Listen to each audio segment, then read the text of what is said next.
Assalomu alaykum, hurmatli Shavkat Miromonovich va kuzatuvchilar. Men oldingi videomga birinchi qismiga 15 yildan beri haqqa adolat topmasdan buzilgan haqqini tiklashga chora ko'rishda hech qanaqa qonun bosimi chora ko'rmasdan kelmoqdalar. 15 yildan beri darbadarlikda yashab pasportlarini ko'rsatgandim. Shunga основной birinchi aybdor odam ajralgan xotinni apasi bo'ladi. Ajralgan xotinni apasi Muxtorova Mo'minso Samarqand shahrida 1958 yilga tug'ilgan, rus maktabida o'qigan.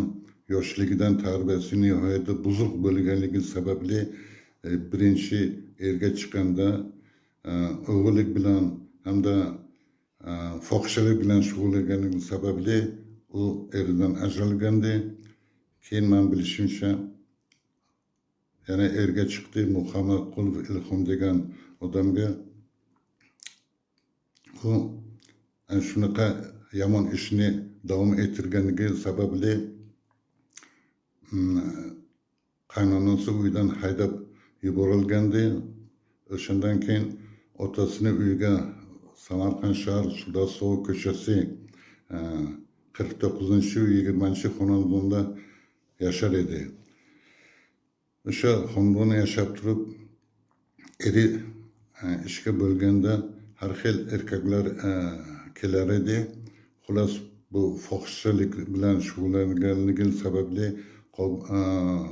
Muhammadqulov Ilhom eshitib qolib, bir necha marta janjallashganligini bilaman. Shunda Mo'minso buni chidolmasdan erini, 3 bolasini, otasini zaharlanib o'ldirganligini bilaman. Bu haqda bir vaqtlar mast bo'lib qolgan vaqtiga aytgan edi. Ersiz qolgandan keyin amakbashchisining eriga yopishib oldi. Erim deb aytadi, lekin u hech qanaqa shar'iy nikohdan o'tmagan, zaksi ham yo'q. Uni amakbashchisi qonuniy xotini bor. Shu uni eri deb bo'lmaydi. Nima deganda shar'iy nikoh ham o'qimagan. U o'ynash desam to'g'ri bo'ladi.